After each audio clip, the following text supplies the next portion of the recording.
안녕하세요. 저는 저의 일을 열심히 하며 사는 30대 초반의 여성입니다. 얼마 전 대학교 친구에게 새해 복 많이 받으라는 전화가 왔어요. 저와 친구는 이런저런 사는 이야기를 하다가 같은 학교 선배였던 황시환 선배 이야기가 나왔어요.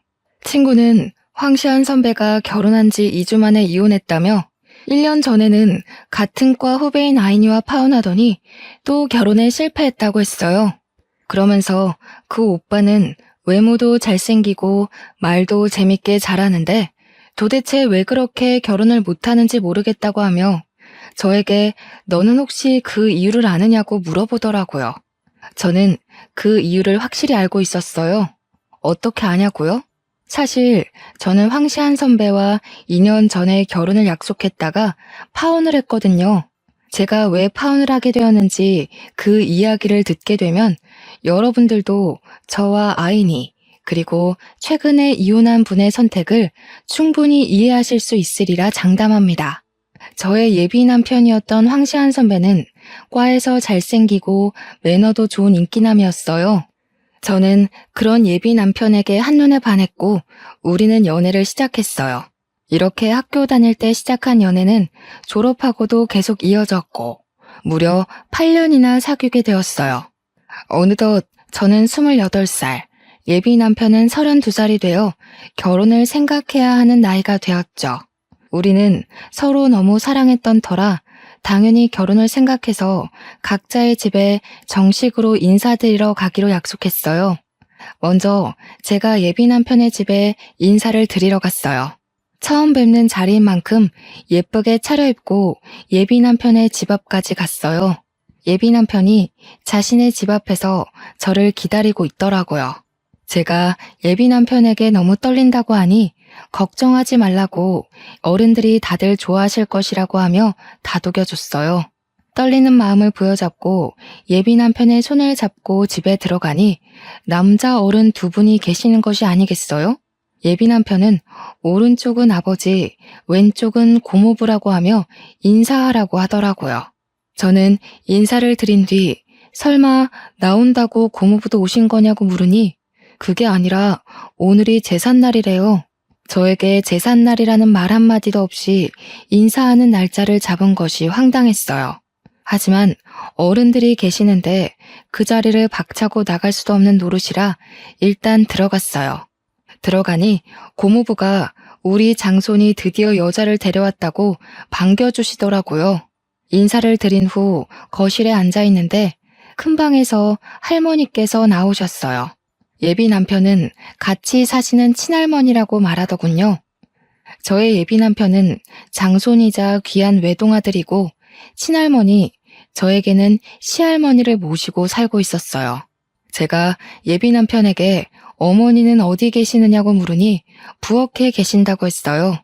인사를 드리러 예비 남편을 따라 부엌에 가니 제사상에 올릴 음식들이 식탁에 올려져 있었고 예비 시어머니는 제기들을 마른 수건으로 닦고 계시느라 정신이 하나도 없어 보이셨어요. 저는 처음 보는 제기들이 신기했어요. 사실 저희 부모님은 제가 태어나기 전부터 교회에 다니셔서 제기들을 TV나 책으로만 봤지 실제로 본 것은 처음이었거든요. 어머니는 이리저리 두리번거리는 저를 보며 미소를 지으시더니 다가와 네가 현정이냐며 시완이에게 이야기 많이 들었다고 하시며 반가워하셨어요. 그러시며 미안한데 오늘은 제사라서 바쁘니 일단 조금 도와달라고 하시며 앞치마를 저에게 주셨어요. 처음 뵙는다고 정장까지 입고 왔는데 보자마자 앞치마를 주시니 너무 황당했어요. 하지만 앞으로 시어머니가 되실 수도 있는 분이니 저는 그냥 아무 소리 않고 앞치마를 받았어요. 그렇게 저는 예비시댁에 처음으로 간 지 30분 만에 앞치마를 맸어요. 그리고 불편한 정장을 입고 부엌 바닥에 앉아 전을 부쳤죠. 예비 남편도 제 옆에 앉아 같이 전을 부치려고 했어요. 그런데 그 모습을 본 할머니가 부엌으로 바로 오시더라고요. 시완아, 남자는 부엌에 들어가는 것 아니다. 어서 나와. 불성사납게 이게 뭐 하는 짓이냐? 할머니, 그래도 현정이 처음 왔는데 힘들잖아. 좀 내가 도와야지. 안 그래요? 예끼? 그러면 못 써. 우리 집에 대를 이을 하나뿐인 귀한 장남이 이런 일하면 못 쓴다. 어서 거실로 가서 앉아 있어. 할머니는 예비 남편의 손을 끌고 거실에 앉혔어요. 예비 남편은 거실에 앉아 고모부와 술을 마시며 희희낙낙하고 놀더라고요. 저는 이런 상황이 황당했지만 그래도 원래 제가 음식하는 것을 좋아하기도 했고 TV에서만 보던 제사를 처음 겪어보니 신기하기도 해서 그냥 오늘만 봉사한다는 생각으로 음식을 장만했어요. 저녁 7시 정도가 되자 제사를 이제 해야겠다며 고모부와 시아버지가 거실에 병풍을 펼치시고 예비 남편은 큰 상을 가져왔어요. 어머니는 부엌에서 제기 위에 대추와 사과를 조심스럽게 올리셨어요. 그러면서 저에게 들고 거실로 가서 제사상 위에 올리라고 하셨어요. 저는 어머니께서 주신 쟁반을 그대로 들고 가서 밥상에 반찬 올리듯이 아무 곳에나 음식을 두었어요. 너는 홍동백서도 모르니? 대추는 왼쪽에, 사과는 오른쪽에 두어야 할 것이 아니니? 할머니는 제게 음식을 잘못 올렸다고 다그치셨어요. 그런데 제사상 자체를 처음 보는 제가 이런 걸 알 리가 있나요? 저는 그저 이 상황들이 당황스러워 얼굴이 빨개져서 눈만 끔뻑거리고 있었어요. 할머니, 그거는 아직 저도 헷갈려요. 현정이가 그런 거 어떻게 알겠어요? 너무 뭐라 그러지 말아요. 이 녀석, 벌써 이러면 아주 우리가 시집살이라도 시키면 난리칠 녀석일세. 할머니가 한 소리 하실 수도 있지. 그거로 그러니? 할머니가 현정이를 잡아먹기라도 하신다니? 시아버지가 농담식으로 말씀하셨지만 사실 기분이 그다지 좋지는 않더라고요. 할머니의 진두지휘하에 제사상 위에 음식들이 다 차려지고 제사가 시작되었어요.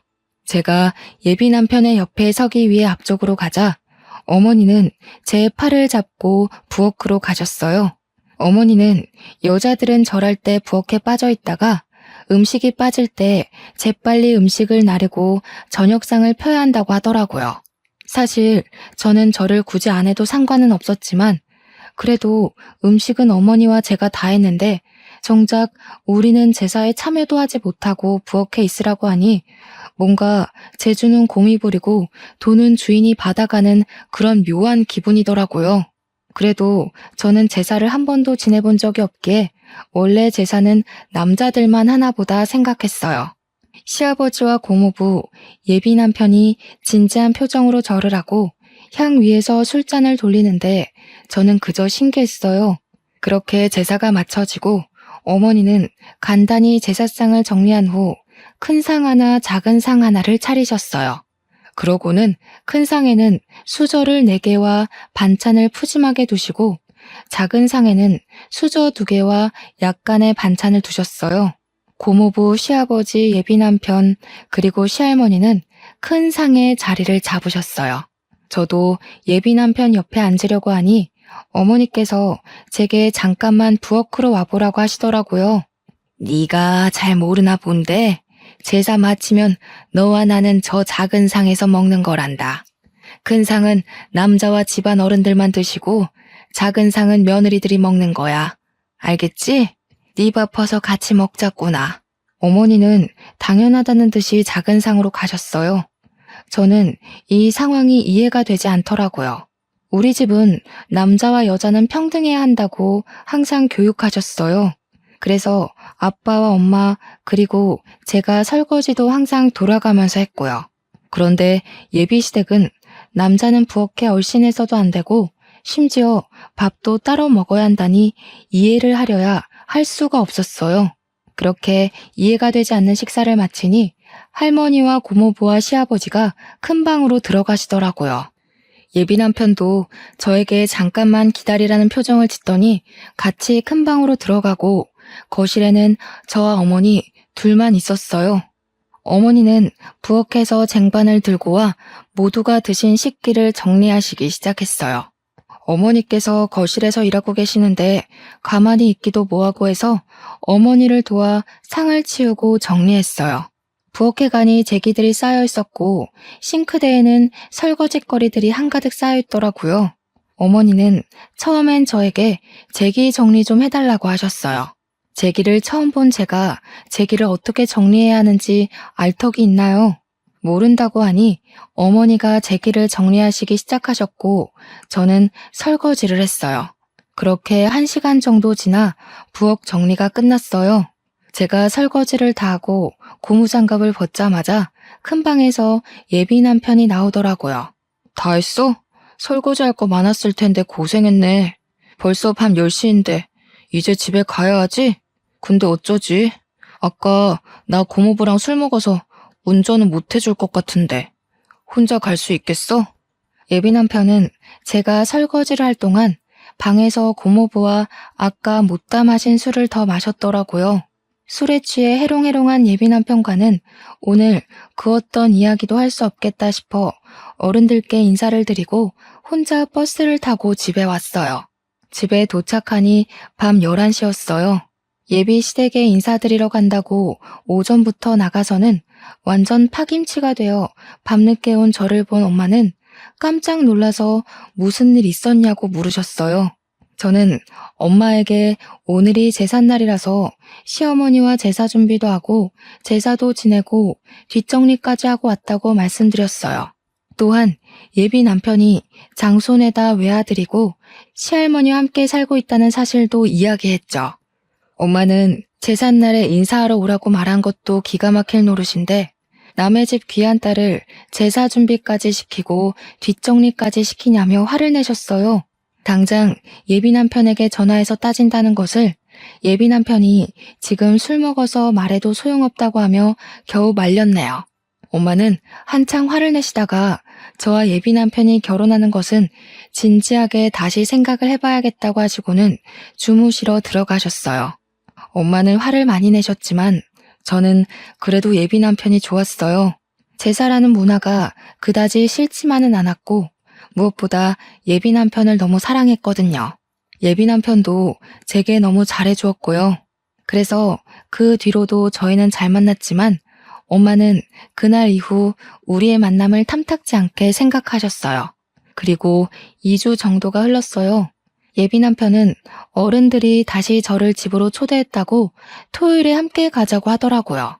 저는 저번에 인사드리러 갔을 때 제삿날이라 많은 이야기를 나누지 못해서 다시 초대하셨다고 생각하며 그날 당연히 가겠다고 했어요. 약속한 토요일 오전, 이번에도 깔끔하게 정장을 입고 예비 남편 집 앞으로 갔어요. 문을 열고 들어가니 현관에 신발이 가득 있었어요. 집안에는 어른도 있고 아이들도 있었는데 어른들만 해도 20분 정도가 있으시더라고요. 저는 현관에서 신발도 벗지 못한 채 이게 무슨 일인가 싶어 어리둥절하게 서 있었어요. 예비 남편은 가만히 있는 제 손을 잡고 들어갔어요. 그러더니 당숙 할아버지, 작은 할아버지, 남원 작은 아버지, 천안 작은 아버지 등 그 자리에 계시는 모든 분에게 각각 인사시켰어요. 일단 인사를 하긴 했는데 워낙 많이 계시다 보니 나중에는 이분이 저분 같고 저분이 이분 같더라고요. 인사를 할 때마다 다들 저에게 맏며느리감이라고 하시며 앞으로 하나뿐인 장손 시완이와 결혼해서 자주 보자고 반기셨어요. 한창 정신없이 인사를 하는데 부엌에 계시던 어머니께서 나오시더니 잘 왔다고 반겨주셨어요. 그러고는 오늘은 증조 할아버지의 제삿날이라고 하시며 제게 앞치마를 주시더라고요. 그때 그 앞치마를 보자마자 뒤도 돌아보지 않고 나갔어야 했는데 저는 또 바보같이 그 앞치마를 건네받았네요. 그렇게 저는 또 불편한 정장을 입고 앞치마를 입고 부엌 바닥에 앉아 육전부터 시작해서 파전, 산적, 동태전, 가오리전 등 제가 평소에는 잘 먹지도 않는 전을 잔뜩 만들었어요. 그날은 친척들이 많이 오셔서 그런지 처음으로 이 집에 왔던 이전 제삿날보다 훨씬 더 많이 음식 장만을 했어요.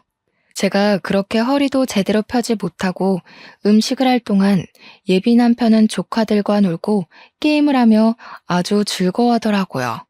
저는 분명히 인사를 드리러 왔는데 또 이 집 제사 음식을 장만하고 있으니 화가 나더라고요.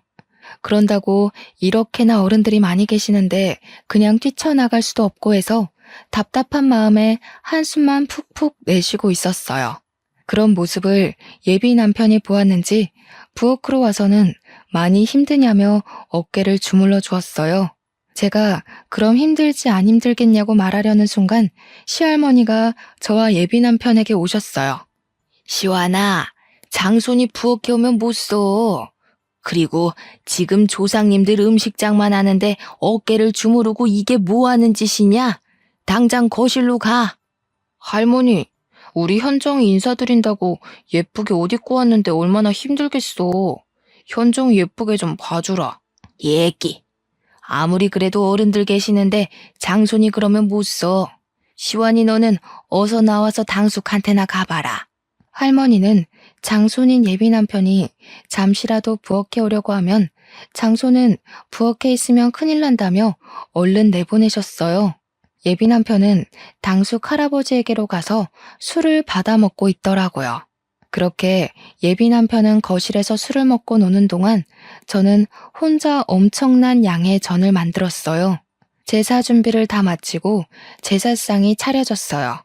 저번처럼 저와 어머니는 부엌에서 제사가 마쳐지기만을 기다린 뒤 제사가 끝나자마자 저녁상을 차렸어요. 저와 어머니, 여자아이들은 작은 상에서 밥을 먹고 예비 남편은 큰 상에서 친척들과 남자아이들과 함께 밥을 먹었죠. 밥을 다 먹고 상을 치우려는데 할머니가 저와 예비 남편을 부르시더라고요. 너희는 결혼을 언제 할 생각이니? 우려 할머니가 허락해 주시면 당장이라도 하지. 그래? 얘야, 우리는 혼수나 예단 아무것도 필요 없다. 너희 집이 괜찮다면 결혼식 관련 비용도 우리가 다 내마. 사실 저희 집안 형편이 그다지 좋지가 않았어요. 그래서 혹시나 예비시댁에서 과한 예단이나 혼수를 가져오려고 할까봐 내심 걱정을 많이 했거든요. 그런데 이 집의 최고 어른이신 할머니께서 제가 말씀드리기도 전에 다 필요 없다고 하시니 내심 기분이 좋더라고요. 단, 한 가지 조건이 있어. 반드시 이 집에 들어와서 살아야 한다. 저는 평일에는 회사에 있으니 저녁에만 집에 있을 것이고 주말에는 예비 남편과 데이트를 하러 나가면 되니 이 집에 들어와 어른들과 함께 산다는 것에 대해 큰 부담은 없었어요. 무엇보다 이 불편함을 다 이겨낼 정도로 예비 남편을 너무 사랑했어요.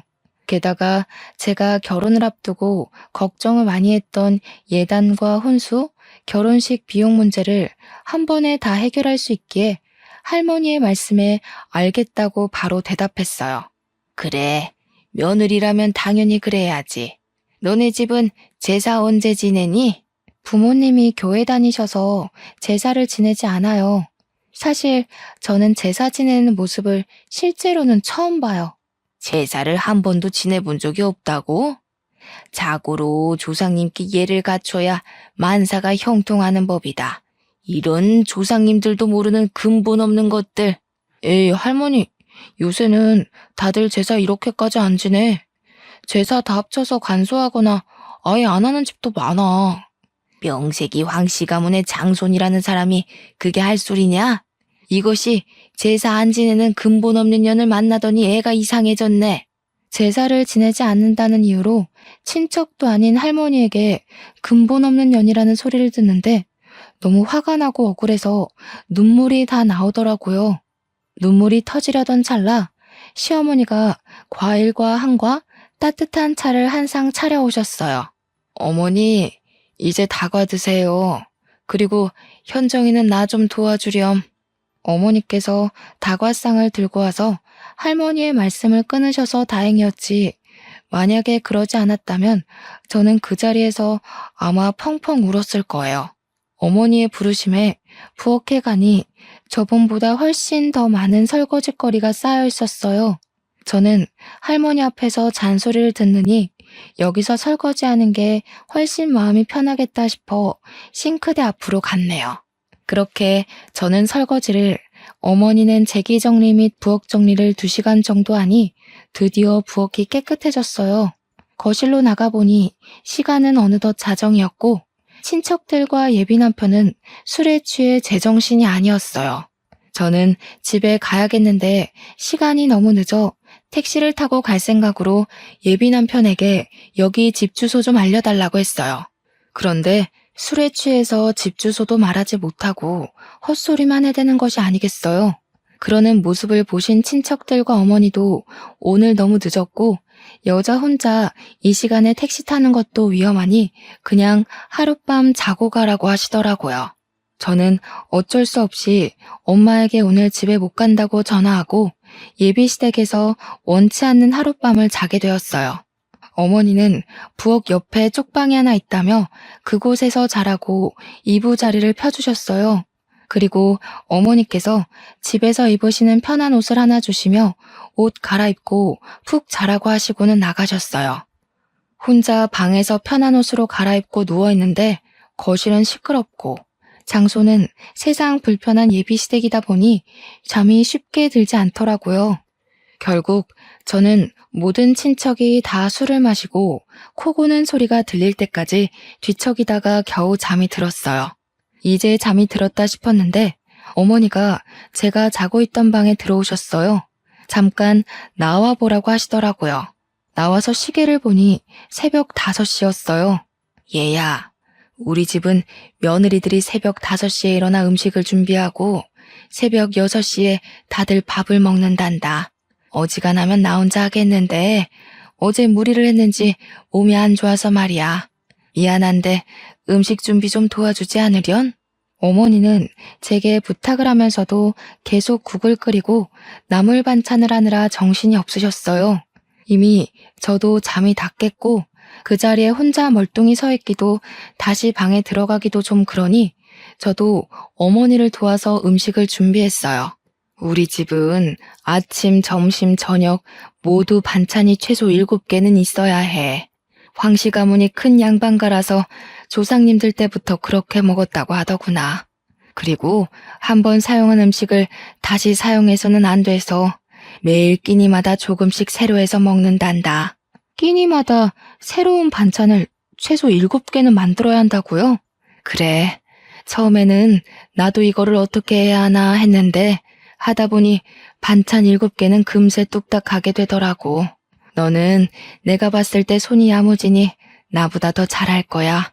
어머니는 이미 저를 며느리로 생각하셨는지 제게 음식에 대해서 하나하나 알려주셨어요.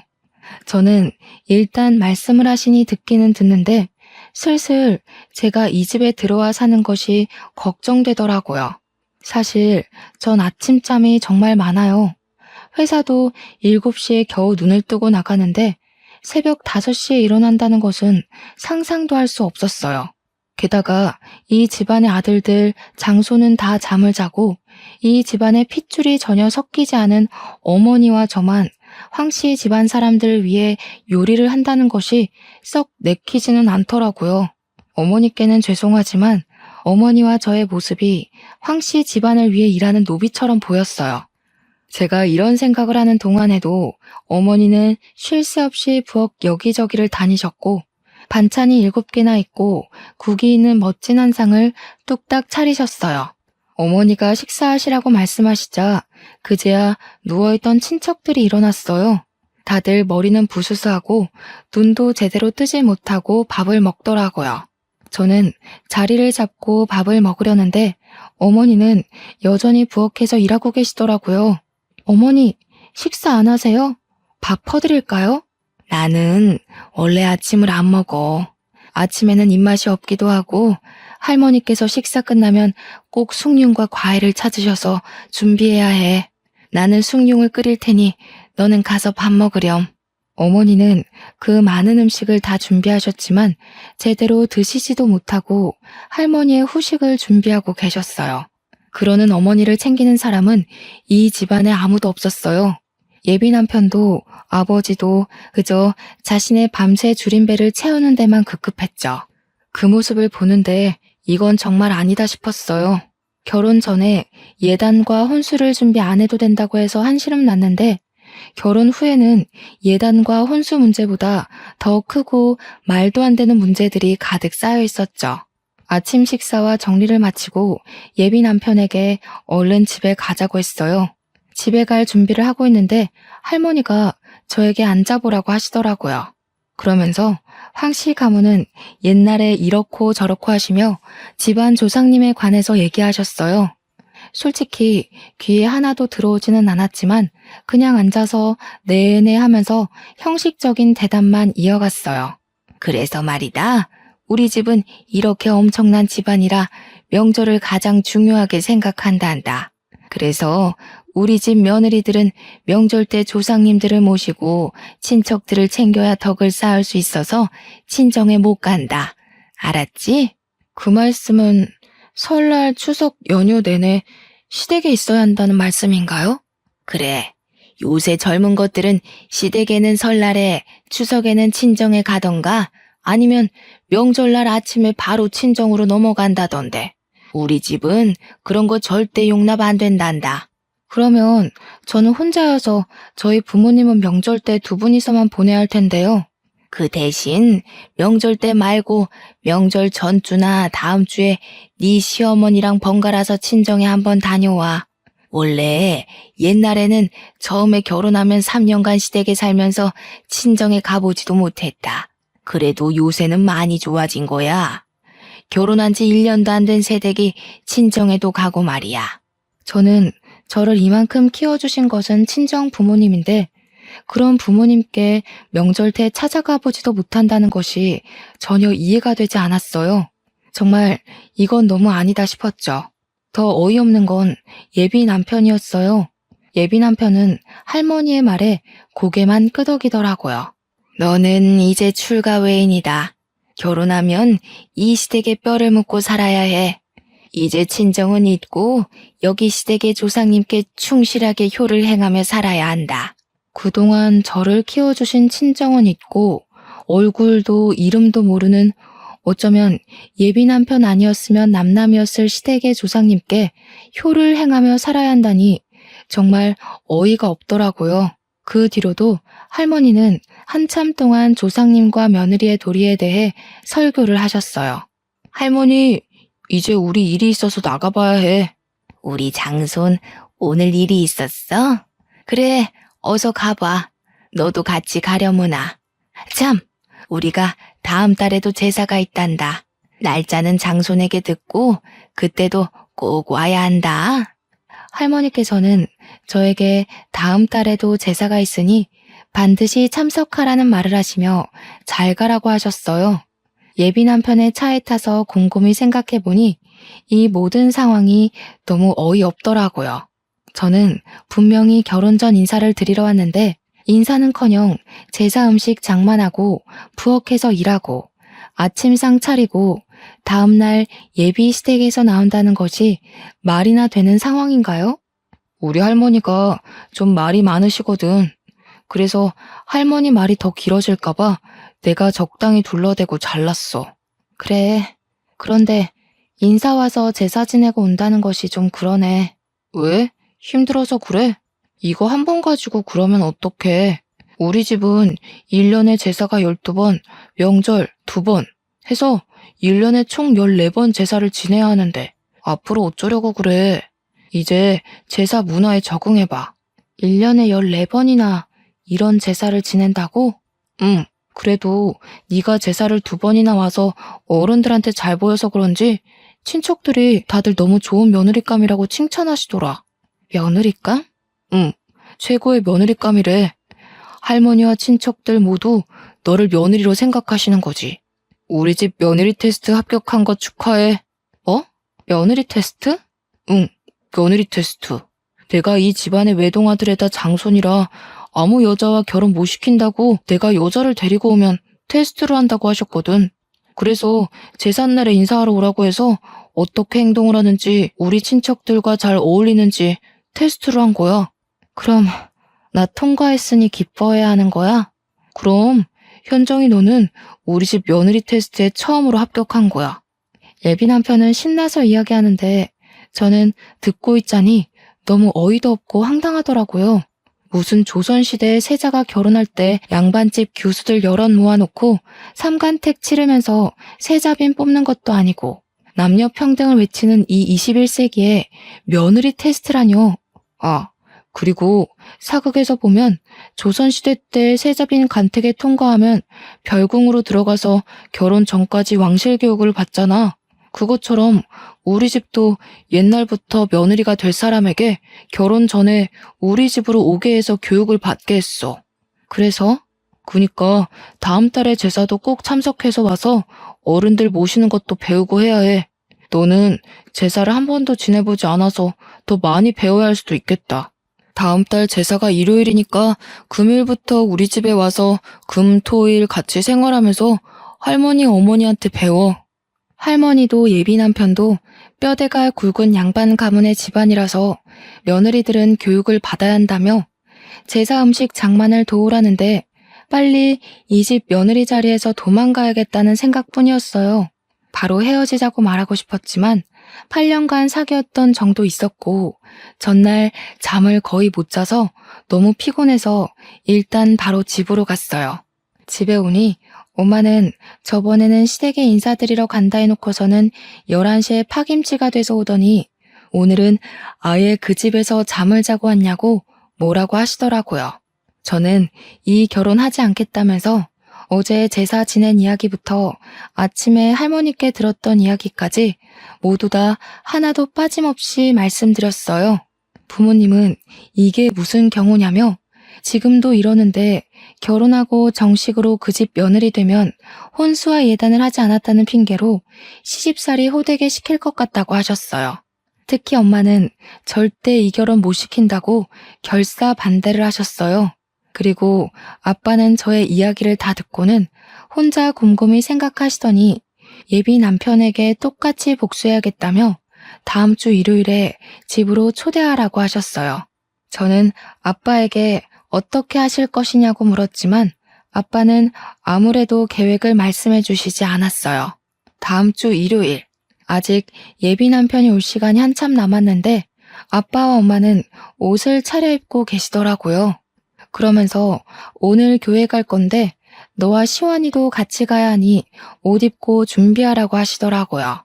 사실 그동안 부모님은 일요일마다 교회에 가시긴 하지만 지금까지 한 번도 제게 같이 교회 가자는 소리를 안 하셨어요.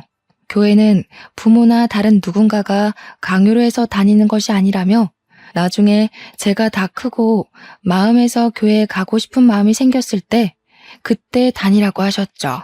물론 그런 마음이 생기지 않는다면 평생 다니지 않아도 된다고 하셨어요. 그러던 부모님이 갑자기 교회에 가자고 하니 의아하긴 했지만 그냥 부모님이 다니시는 교회를 우리에게 소개해 주시려고 그러는가 보다 싶어 저도 갈 준비를 했어요. 제가 외출 준비를 하는데 예비 남편이 집 앞에 와 있다고 전화를 하더라고요.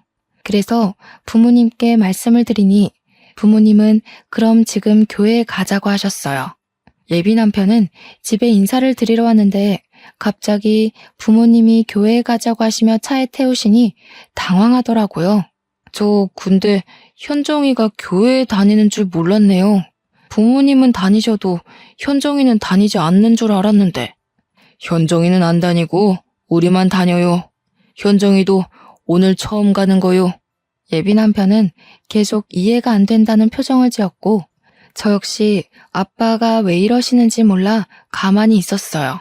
저와 예비 남편은 그렇게 부모님을 따라 1시간 반 동안 같이 예배를 보고 교회 사람들과 같이 밥도 먹었어요. 그렇게 교회에서 3시간 정도 보낸 후 다시 집에 왔는데 예비 남편의 표정이 그다지 좋지 않더라고요. 그 모습을 본 부모님은 예비 남편에게 잠깐 거실에 앉아 표정이 왜 이리 좋지 않냐고 물어보셨어요. 사실 저희 집안은 대대로 불교 집안이고 교회를 그다지 좋아하지 않습니다. 그런데 일방적으로 교회를 데리고 가시니 기분이 좋지는 않습니다. 인사를 드리러 왔는데 교회를 데리고 가니 기분이 좋지 않았나? 그래, 그럴 수 있지. 그럼 자네 집에 갔던 우리 딸 기분은 어땠을 것 같은가? 무슨 말씀입니까? 우리 딸은 교회는 다니지 않았어도 기독교인 부모 만나서 제사를 한 번도 지내본 적이 없는 아이일세. 그런데 인사드리러 간 그런 딸에게 제사 준비를 2번이나 시켰다고 해서 일부러 이런 자리를 만들었네. 제 생각에는 현정이가 앞으로 저와 결혼하면 제사상을 차리고 해야 하는데 미리 우리 집의 가풍에 대해 경험해보는 것이 좋지 않을까 해서 그렇게 한 것입니다. 그래? 그럼 자네도 앞으로 현정이와 결혼할 사이니 매주 일요일 우리와 함께 교회에 가자. 솔직히 1년에 14번 제사보다 매주 교회가 훨씬 낫지 않나? 매주 같이 교회를 가자고요? 저희 제사는 고작 한 달에 한 번이지만 교회는 매주인데 어떻게 이게 더 괜찮습니까? 가서 앉아만 있으면 되는데 제사상 차리고 설거지하는 것보단 훨씬 낫지. 안 그런가? 아마 저희 할머니가 교회에 간다고 하면 난리치실 것입니다. 교회를 떠나 매주 일요일에 현정이가 친정에 간다고 해도 아마 화를 내실 거예요. 우리가 언제 현정이도 같이 간다고 했나? 현정이는 자네 집 어르신들 식사 준비해야 한다고 하니 못 가고 자네만 나와서 우리랑 같이 교회에 가자고. 괜찮지? 못한다고 하면 우리도 결혼 못 시키네. 예비 남편은 그 이야기를 듣고 집에서 생각을 해봐야겠다면서 표정이 좋지 않은 채로 집에 가봐야 할 것 같다며 나가더라고요. 예비 남편이 간 후 저는 부모님께 어떻게 이런 생각을 하셨냐고 여쭤봤어요. 일단 그 집에서 너한테 이야기도 하지 않고 제삿날 인사하러 오게 한 것부터 나는 이해가 가지 않았다. 그래도 좋게 생각해서 친척들이 다들 한자리에 모였으니 너를 소개하려고 그랬나 보다고 좋게 생각하려 했어. 네, 정말 제삿날에 많은 친척이 오셔서 다들 인사드리고 하긴 했네요. 그런데 결혼도 아직 하지 않았는데 예비 며느리라며 잔뜩 음식 장만을 시키고 설거지까지 하고 왔다길래 화가 나더구나. 지금부터 이러면 진짜 며느리가 되면 아주 난리가 나겠구나 싶었지. 맞아요. 정말 그 집 며느리인 시어머니는 정말 생기가 하나도 없어 보이셨어요. 정말 죄송하지만 황씨 집안을 위해서 일하는 노비 같았어요. 그 정도였니? 아무튼 너도 마음이 떠난 것으로 보이고 해서 둘이 헤어진다고는 했는데 그래도 남의 집 귀한 딸 고생시키는데 그냥 헤어지기엔 뭔가 내가 아쉬웠어. 그래서 내가 복수를 계획했지. 그런데 우리 집은 제사를 지내지 않으니까 제사날 오라고 할 수도 없으니 대신 교회로 바로 데려가신 거예요? 그렇지. 솔직히 네가 그 집에서 2번이나 제사상 차리고 뒷정리하고 온 거에 비하면 너무 소소한 복수이지만 그래도 그 비슷한 상황을 조금이라도 느껴봐야 하지 않겠니?